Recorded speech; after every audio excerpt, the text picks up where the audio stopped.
아무런 준비 없이 갑자기 약을 빼게 되면은 공장은 가동이 안 되는데 공급원만 줄고, 그러면 공백 상태에 빠지니까 당연히 극심한 불안, 그리고 뭐 다른 신체적인 반응을 유발할 수밖에 없거든요.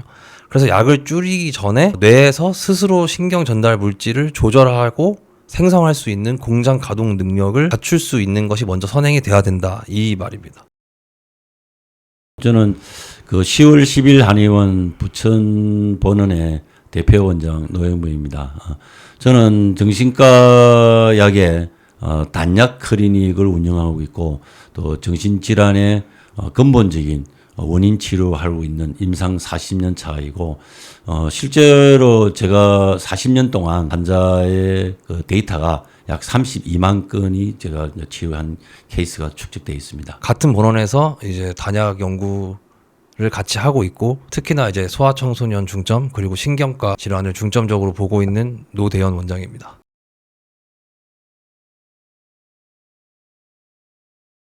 네, 그러니까 이 부분이 가장 이제 단약을 원하시는 환자분들이 잘 못 알고 계시는 부분인데, 정신과 약을 무작정 그냥 끊으면 되는 게 아니라 몸의 상태를 저희가 돌려놓는다고 표현을 했잖아요. 어쨌든 그렇게 조금 어느 정도 몸이 정상 궤도로 올라와야지 저희가 단약을 할 수가 있거든요. 그러니까 그 말이 지금 무슨 뜻이냐면, 끊을 수 있는 몸의 적정한 상태를 만들어야 된다고 표현을 하면 될 것 같거든요.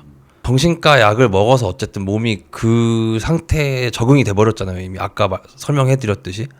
그래서 그걸 약이 들어오기 전에 몸 상태로 돌려놓는 작업을 좀 해야 되거든요. 그렇게 해야지 약이 줄어들어도 다른 금단 증상이 안 나타나니까 줄이고 끊는 그런 시도를 할 수가 있는 거예요. 좀 더 설명을 드리자면, 이제 정신과 약물에 적응한 뇌는 외부 공급원이 있기 때문에 공장 가동 자체를 멈춘 상태라고 볼 수 있거든요. 예를 들어서 항불안제를 먹어서 이제 가바 유사 물질이 뭐 계속 들어온다고 이렇게 얘기를 해볼게요. 그러면 이제 뇌는 스스로 가바를 만드는 능력을 줄이게 됩니다. 아까도 세로토닌을 빗들여서 이렇게 말씀을 잠깐 드렸는데, 아무런 준비 없이 갑자기 약을 빼게 되면은 공장은 가동이 안 되는데 공급원만 줄고, 그러면 공백 상태에 빠지니까 당연히 극심한 불안, 그리고 뭐 다른 신체적인 반응을 유발할 수밖에 없거든요. 그래서 약을 줄이기 전에 뇌에서 스스로 신경 전달 물질을 조절하고 생성할 수 있는 공장 가동 능력을 갖출 수 있는 것이 먼저 선행이 돼야 된다, 이 말입니다. 생물학적인 기전으로 조금 더 설명드리면, 약물 자체는 자율신경계에 관여를 하게 되잖아요. 그리고 저희가 하는 한약 치료 이런 걸 통해서 자율신경계가 스스로 안정을 찾을 수 있는 상태가 되어야 된다고 보시면 됩니다. 이게 저도 제일 안타깝게 생각하는 이 부분인데, 정신과 질환을 앓고 있는 사람 중에 정신과 약을 복용하는 사람, 그리고 복용하는 사람 중에 굉장히 부작용을 많이 느끼고, 그다음에 감약, 단약을 하고 싶어하는 사람과, 그다음에 정신과 약을 복용하고서 단약에 성공한 사람들, 그리고 지금도 정신과 약을 복용하면서 한약으로 치료를 정상으로 회복하려는 사람들, 이렇게 서로 그 공유하는, 그래서 서로 응원해주고 공감해주고 이런 장이 마련되어 있는데, 여기에 들어오는 사람들이 그냥 무작정 끊겠다, 정신과 약을 복용하는 약을 끊겠다, 이렇게 작정하고 들어오시는데, 여기 부분에 되게 이제 위험한 요소들이 되게 많거든요. 그래서 내가 몸을 정상화시키고 정상화시킨 이후에 단약을 해도 상당히 위험한 요소들이 많거든요. 정신과 약은 그 중추신경에 작용하기 때문에 금단 현상이 치명적으로 나타날 수 있습니다. 정상이라는 환상이라는 책을 보면은 정신질환이 발생하는 원인을 추적을 했는데, 트라우마와 트라우마의 수직적인, 그리고 스트레스의 수평적인 지점이 만나는 점이 질병 발생 시점이다. 근데 그 트라우마가 실제로는 감제 의식 속에 내재되는 거기 때문에 굉장히 고질적이고 만성화되는 경우가 많다. 그래서 이 트라우마가 형성되는 시기가 거의 모태에서부터 시작되기 때문에, 다른 질환하고 달리 이 정신질환은 유독 우리 몸에 만성적이고 고질화된 측면이 많기 때문에, 이 부분을 정상화시키고 온전한 삶으로 돌리기에는 다른 질환에 비해서는 엄청난 기간이 걸리기도 하고 엄청난 치료를 많이 투여해야 되는데, 너무 쉽게 생각해서 당뇨가 정상 수치가 돼서 당뇨를 끊는 거, 이거하고는 별개거든요, 이거는. 근데 정신과 약은 이런 상황에서 갑자기 끊게 되면은 금단 현상이 오히려 더 질병이 시작하는 그 시점보다 더 크게 다가와요. 그러니까 이런 측면에서는 여러분들이 정신과 약을 단약을 하고 싶다는 사람들은 반드시 어떤 수단을 가하더라도 내가 질병 이전에 정상적인 시스템으로 회복한 이후에 그때도 굉장히 신중하고 그리고 점진적으로 서서히 감약, 단약을 해야만 이게 성공할 수 있고 실제로 또 개체에 따라서 개인에 따라서 단약을 성공을 못하는 사람도 있어요. 본인이 공황장애면은 공황장애에 대한 증상이 사라진 상태. 그럼 조울증이면은 조울증에 대한 증상, 조울증의 감정에 어떤 조절이 안 되는 사람은 본인이 조증도 없어지고 우울감도 없어지고 감정을 조절할 수 있는 단계까지 만들어줘야 돼요. 저희들은 그거 한약을 통해서 치료를 하고 있는 상태고 그 치료를 한 상태에서도 감약, 단약도 신중해야 되는데 정상을 완전하게 회복시키지 않은 상태에서 감약, 단약은 엄청나게 위험한 요소죠. 근데 이제 금단 증상 자체도 한약 치료 받으신 분들은 상세를 많이 해주는 것 같아요. 그냥 끊는 것보다 금단 증상이 또 예기치 못한 게 나왔을 때 또 회복 탄력성을 우리가 만들어 놓은 상태에서 감약, 단약을 하기 때문에 기존에 호소하셨던 증상이랑 금단 증상이 조금 다르면 저희가 또 그때 맞춰서 다른 처방을 쓰기도 하고 그래서 좀 그런 걸 많이 상세해서 덜 위험하게 감약, 단약에 많이 성공하시는 것 같습니다. 이거 좀 부연 설명을 좀 약간 하자면은 인체가 원래 가지고 있는 자연 회복력, 자연 치유력을 정상화시켜 주기 때문에 금단 현상이 와도 자연적으로 회복할 수 있는 어떤 탄력성을 올려준다고 저는 보죠. 근데 더더구나 임상을 하면서 좀 안타까운 거는 정신질환 환자들이 후유증, 부작용, 금단 현상에 대해서 전혀 모르고 정신건강의학과에 방문을 해서 전문의가 처방해 주니까 무심코 복용을 했는데 나중에는 이게 엄청난 본인한테는 부작용 후유증이 오니까 이걸 어떻게 감당하지 못하는 그런 억울함을 호소하는 환자들이 부직이 있습니다. 이게.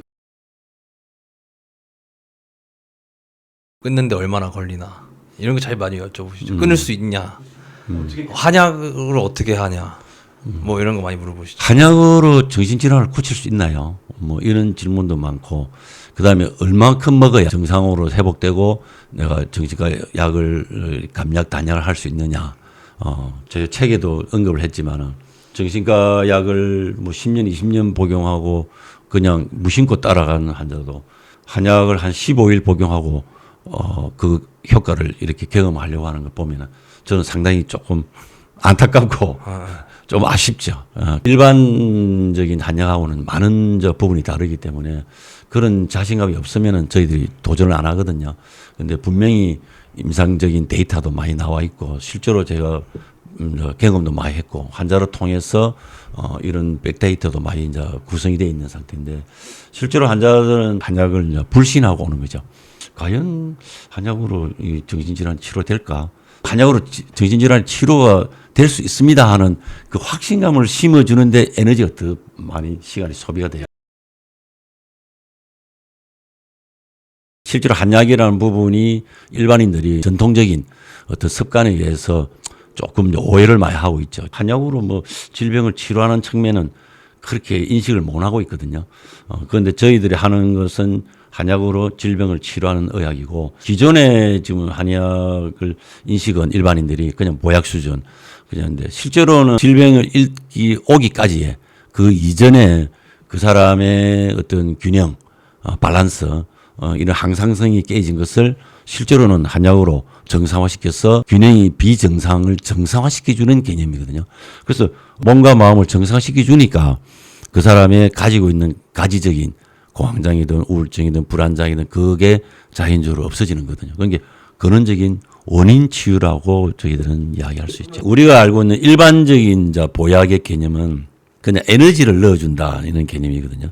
그래서 어떤 측면에서는 뭐 신진대사를 촉진시켜준다든지 기력을 보강시켜준다든지 대사를 뭐 활성화시켜준다든지 우리가 음식을 먹는 상태에서 조금 더 에너지를 더 올려주는 이런 측면이 가까운 건데 일반적인 보약이 근데 이제 저희들이 하는 한약은 그 일반적인 대중적인 그런 보약이 아니고 질병 오게 된 원인 그런 면역 기능이 떨어진 원인 그리고 정신질환이 오게 된 그 원인, 그게 뭐냐면은 인체의 자연 치유력, 자연 복원력이 상실됐다는 겁니다. 깨졌거든요.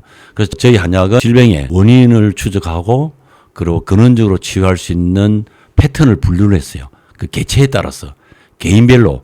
그래서 처방이 일률적으로 보편적인 처방이 아니고 개체에 따라서 원인과 진단을 달리하고 그 사람의 원인에 따른 맞춤형 처방으로 가기 때문에 일반적인 보약하고는 성격이 완전히 다르고 어떤 측면에서는 한약으로 가지고 그 사람의 부족한 부분을 정상화시켜주는 것, 그리고 비정상을 정상화시켜주는 개념으로 이해할 수 있습니다. 저희들은 똑같은 공황장애나 조울증 환자라도 사람에 따라서 질병의 원인이 다르기 때문에 그 처방이 이제 다르게 다 이제 투여가 됩니다. 그래서 어떤 측면에서는 기초적인 보약은 그냥 대중화, 보편적인 처방이라면은 저희들은 개인별 맞춤형 처방이라고 볼 수 있습니다. 보약이라는 개념도 그러니까 뭐 저희한테도 가끔 오시거든요. 뭐 보약 짓고 싶어서 왔다 이렇게 오시면은 흔히들 여러분들 많이 알고 계시는 뭐 십전 대보탕이나 뭐 이런 거를 기대하고 오시겠죠. 근데 그런 거와 무슨 차이가 있냐? 이제 그렇게 오시는 분들도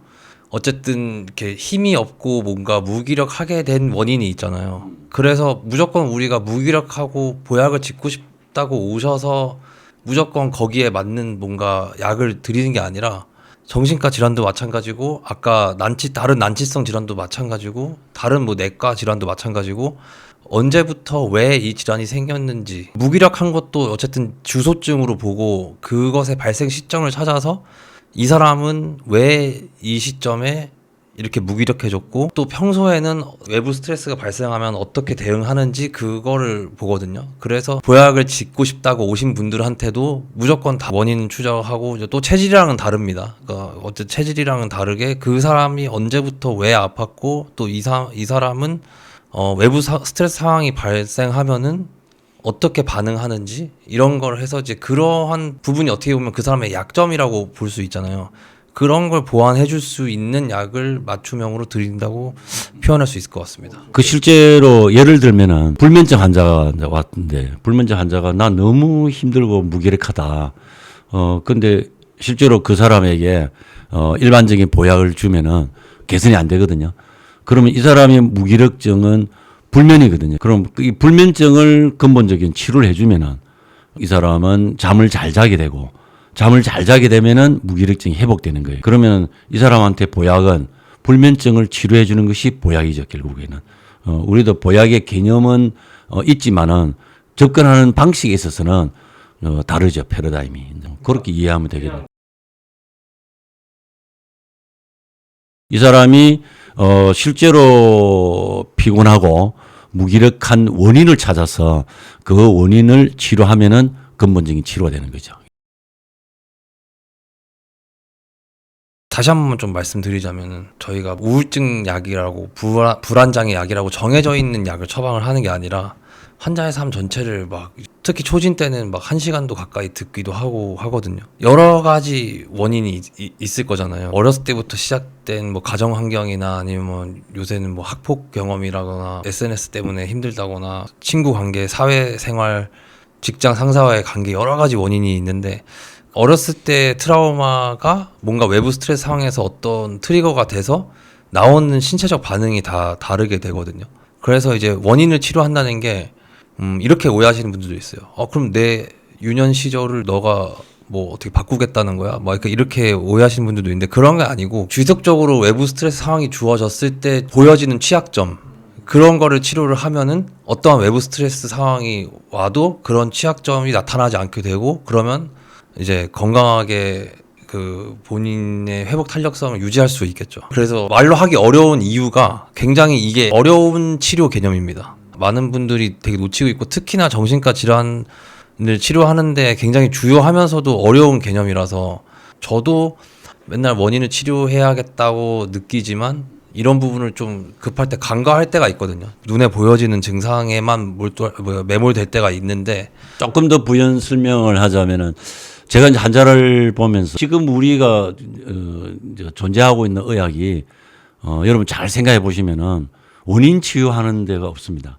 어떤 의학을 지금 내세워도 더 결과적인 치료거든요. 지금 현재 증상을 호소하는 것을 치료하는 데만 초점이 맞춰져 있어요. 근데 이제 저희들은 이 원인 치료라는 게 뭐냐면은 실제로 그 환자가 걸어왔던 길, 전체적인 삶 속에서 특히 이제 어린 시절에 태어나서 부모와의 관계, 그다음에 형제와의 관계, 그다음에 좀 성장하면서 뭐 교우 관계, 학폭 문제, 그다음 군대 가는 문제, 결혼 또 하면서 부부 간의 문제, 그다음에 뭐 사회적인 문제, 경제적인 문제를 자라오면서 계속 내 어떤 몸속에 트라우마가 존재하게 돼요. 그러면 그게 이제 정신적인 외상이거든요. 그럼 내 뇌리에는 그게 딱 잠재돼 버려요. 그러면 그 사람은 그게 무의식 속에 내재가 돼 버리는 거죠. 그러면 우리는 이 어린 시절에 어떻게 자라왔는지를 추적해요. 이런 작업은 거의 유례가 없거든요. 전무후무한 지금 우리 의학 패턴인데 이 부분에 대해서 굉장히 시간을 많이 할애하고 그다음에 이제 질병이 발생한 시점, 아까 이야기한 트라우마와 스트레스가 만나는 시점인데 그 시점에 이 사람이 그 기저감정, 트라우마의 바탕을 두고 그 스트레스가 왔을 때 어떤 사람에 따라서 대응하는 방식이 달라요. 그 패턴을 저희들이 7가지로 분류를 하거든요.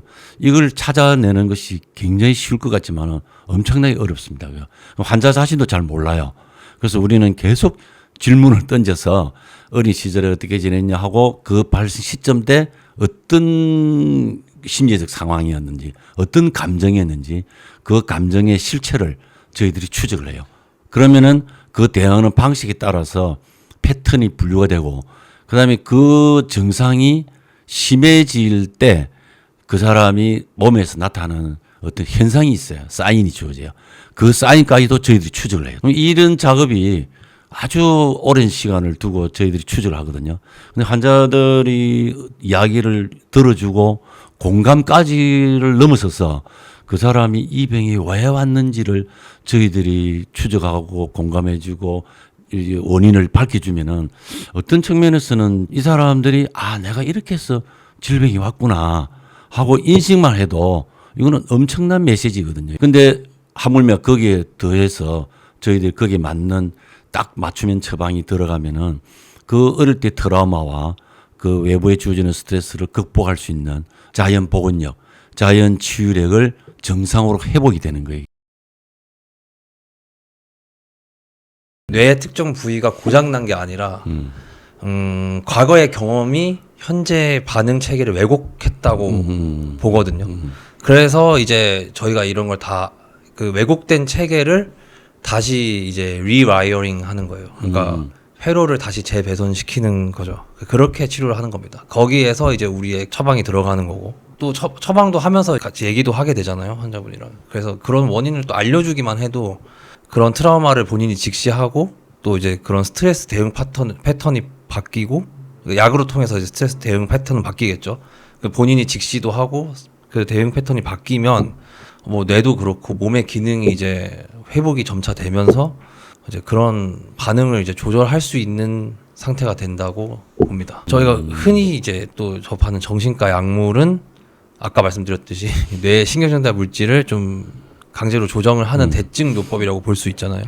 그래서 이제 이거는 뇌 화학적 불균형이라는 그 결과물을 보는데 되게 가깝고 한마디로 이제 불이 났을 때 막 사이렌 울리고 불 꺼주고 해야 되지만 다시 불이 안 나게 만들 수 있게 하는 게 중요하다고 생각을 합니다. 이와 반대로 저희가 지향하는 이런 원인 치료는 이제 환자가 살아온 경험, 그 삶 속 안에서 생겼던 트라우마 그리고 이제 그 사람만의 독특한 반응을 살피는 데서 시작을 한다고 쉽게 설명할 수 있는데 그래서 이제 똑같은 우울증이라 하더라도 뭐 어떤 사람은 그게 뭐 분노로 나타난다거나 어떤 사람은 불면으로 나타난다거나 어떤 사람은 무기력으로 나타나거나 이런 사람이 있고 그래서 그게 이제 각자가 가진 스트레스 대응 시스템이 다르게 트라우마에 따라서 다르게 형성이 된 거거든요. 그래서 그런 특정 트리거에 유독 취약하게 반응할 수밖에 없었던 그런 몸과 마음의 환경을 재설계하는 거라고 생각하시면 됩니다. 또 많이 여쭤보시는 게 그럼 어떻게 한약이 그런 대단한 일을 하냐 이런 거 많이 여쭤보시는데 이것도 뭐 어쨌든 이제 우리 몸의 전신 시스템을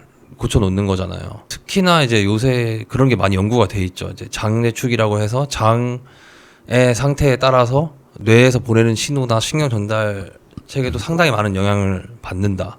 그래서 이제 우리가 경험하는 이제 심리적 트라우마나 만성적인 스트레스 같은 거는 장내 미생물 환경을 파괴하고 염증 수치도 안 좋아지고 몸의 컨디션 자체를 상당히 많이 저하시키거든요. 그래서 이때 발생한 염증 물질들이 혈관을 타고 뇌로 전달이 되면 뇌를 전담하는 면역 세포가 있거든요. 마이크로글리아라고. 마이크로글리아 세포는 원래는 되게 뇌의 청소부 역할을 하는 되게 착한 세포인데 만성 스트레스나 이런 상태가 되면은 독성 상태로 변해서 오히려 뇌에 이제 염증을 유발하고 이렇게 되거든요. 일단 한약은 바로 뇌혈관 장벽을 통과할 수가 없기 때문에 주로 장을 많이 자극을 해서 장내축을 통해 마이크로글리아 세포를 정상화시키고 그런 정상적인 신경 전달 물질이 나올 수 있도록 유도하고 또 그러한 장내 환경과 또 몸 전체의 환경을 만드는 그런 역할을 한다고 보면 됩니다. 그 사례를 간단한 것만 예를 들어보겠습니다. 조울증 환자가 왔었는데 그 조울증 환자가 그 남자친구하고 거의 동거 생활을 했는데 이제 가스라이팅 당하는 거죠. 가스라이팅 당해서 그 몇 년을 거의 이제 그 지배를 받은 거예요. 그런데 그 지배를 받으면서 그 남자친구한테 할 말 못 하고 참고 지낸 거예요. 몇 년을. 그러다 이제 조증이 와서 한청도 오고 망상도 오고 과대 의욕, 과대 흥분 막 이렇게 해서 저희 이제 한의원에 왔는데 그 환자를 역추적 해보니까 아버님이 음주 폭언 폭행이 심하고 그다음에 그 어머님이 또 강박증이 있어서 엄청난 통제를 많이 한 거예요. 그래서 어릴 때부터 아버지 엄마에 대한 감정의 억압 그래서 항상 긴장하고 두려움, 공포를 느끼고 있는 상황에서 이 부모로부터 떨어져 나가려고 자기가 직장을 가지면서 멀리 집을 가서 거기에서 자취를 하면서 남자친구하고 동거를 하게 됐는데 어떻게 해서 이 조울증이 오게 됐는지 그 추적을 어린 시절부터 해보니까 대체적으로 13세 이전에 그 트라우마가 형성이 되거든요. 그래서 부모로부터 감정적 억압을 받으면서 가슴에 이제 분노 이런 게 쌓여 있는 상태에서 남자친구한테 거의 노예처럼 당했더라고 보니까 그러면서 그 남자친구한테 대한 분노 이것도 참은 거죠. 그래서 계속 참고 지내다가 무시 속에서 의식을 뚫고 나온 게 조증이죠. 그래서 조증이 발생되면서 이 친구가 저한테 와서 질병의 원인을 추적하니까 과거의 어린 시절부터 또 외부의 스트레스 딱 발생 시점이 나왔고 그래서 저희 질병 패턴에 해서 한약을 투여했는데 투여하고 얼마 되지 않아서 상당히 효과가 좋아져가지고 조증이 개선되고 지금은 아버지 엄마에게 과거에 자기가 억울했던 그 부분을 내면의 이야기를 다 하게 되고 그 남자친구하고는 거의 이제 단절시키고 30몇 년을 감정의 억압 그게 가슴에 분노가 쌓여 있었거든요. 짜증. 그런데 그 짜증을 이렇게 풀지를 못했어요. 그래서 이 친구는 그 감정을 다른 쪽으로 푸는 거죠. 음식, 그래서 체중도 늘고 뭐 이런 상황인데 제가 가슴에 그동안 억압되어 있던 감정을 풀어주는 약을 썼는데 제 한약을 복용하면은 가슴이 답답하고 짜증나는 게 없어져요. 그게 사라지면서 차츰 그 분노가 내 쪽에 그 자극했던 교감신경을 자극했던 조증 현상도 차츰 깔아지면서 그 치료가 됐던 케이스입니다.